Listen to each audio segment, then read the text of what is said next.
আসসালামু আলাইকুম। কেমন আছেন সবাই? আশা করি সবাই ভালো আছেন। চলুন আজকে আমরা সবাই ঘুরে আসি আমাদের জার্মানির খুবই সুন্দর একটা ইনসেল আইসল্যান্ড যেটাকে বলে মাইনাও। এটা আমাদের এখান থেকে বলা চলে আমাদের ফ্রাঙ্কফুর্ট থেকে মোটামুটি দূরবর্তী ৪ ঘন্টার রাস্তা বোডেনজেতে। এত সুন্দর একটা জায়গা, মানে দেখার মতো। আপনারা যারা ফ্যামিলি নিয়ে সামনে ছুটিতে কোথাও বাচ্চাদেরকে নিয়ে চিল করতে যাওয়ার ইচ্ছে, সবার উদ্দেশ্যে বলবো মাস্ট গো একটা প্লেস। মানে আপনারা সবাই বাচ্চারাও অনেক মজা পাবে। বাচ্চাদের জন্য ঢুকতেই শুরুতে বিভিন্ন ধরনের অ্যাক্টিভিটিস আছে যেগুলিতে বাচ্চারা খুবই এনজয় করবে। অনেক কিছুই আছে, ছোট ছোট বাচ্চাদের থেকে ধরে বড় বাচ্চারাও এনজয় করার মতো অনেক কিছু করা আছে। সো আমার বাচ্চারা মোটামুটি এখানে ভালো এনজয় করেছে। এটাতে শুরুতেই আমরা যখন ঢোকার এন্ট্রিতেই এটা।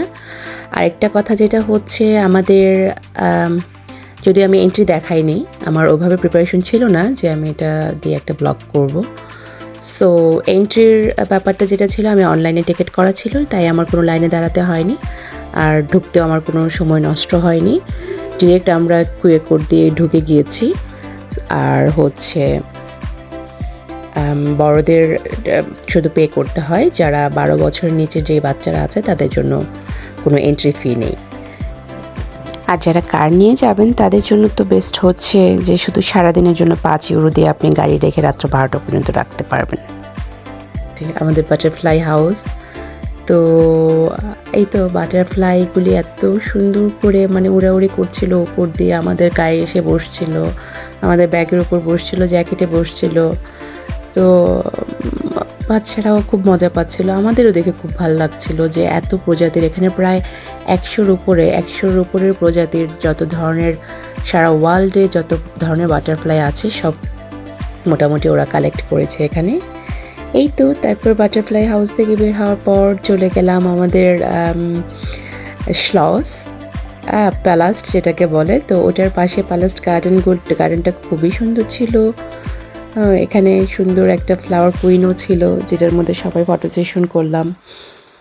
দেন হচ্ছে পালমেন গার্ডেন, ভ্যারাইটিস ধরনের যত ধরনের গাছ, অর্কিড, যা যা পসিবল সব কিছুই ছিল, খুবই সুন্দর, কালারফুল। দেন আমরা চলে যাই রাজবাড়িটার গার্ডেনের সাইডে আমরা একটু ওয়াক করি। মানে এত সুন্দর, এটা বলে বোঝানোর মতো না।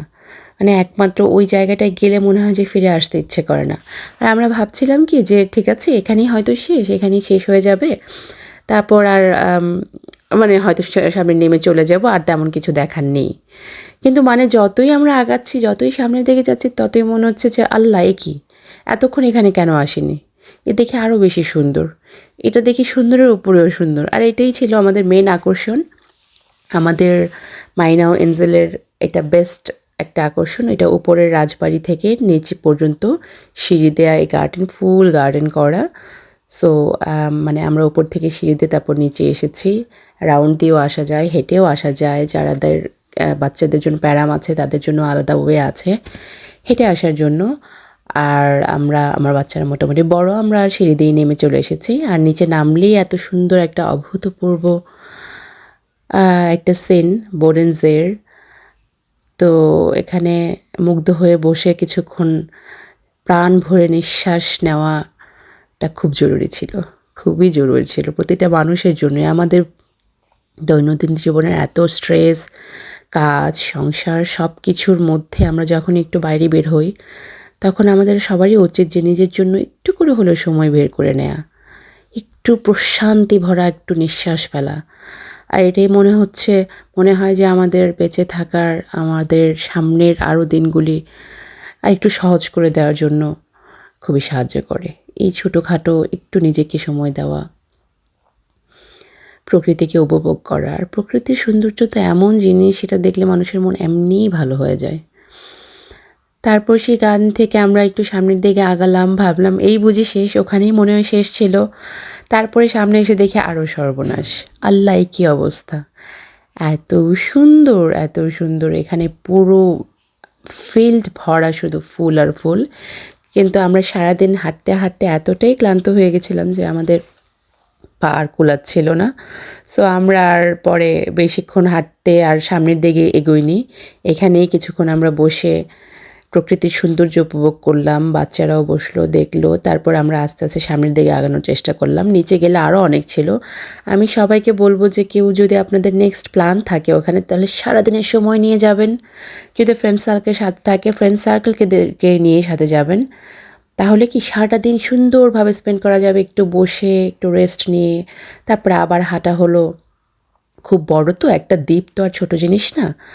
সো এই পুরা দ্বীপ হেঁটে সারাদিনে কভার করার মতো না, মানে খুবই অদ্ভুত সুন্দর একটা দ্বীপ। আর গাছগাছালি, এত পুরনো পুরনো গাছগাছালি ছিল, মানে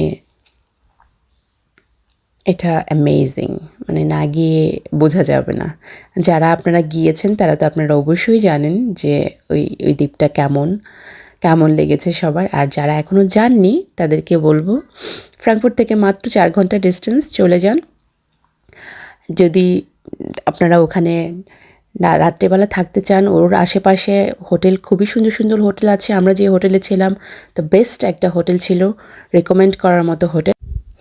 আশা করব আমার নেক্সট ব্লগে একটু হোটেলটা সম্পর্কে বিস্তারিত দেখানোর। আর আমাদের হোটেলটা ছিল খুবই পাশাপাশি, কার ডিস্টেন্স শুধু 15 মিনিট ছিল। সো আশা করি আপনাদের সবার ভালো লেগেছে ছোট্ট ব্লগটি। সবাই শেয়ার করে দেবেন। ভালো থাকবেন, সুন্দর থাকবেন, সুস্থ থাকবেন। আল্লাহ হাফিজ।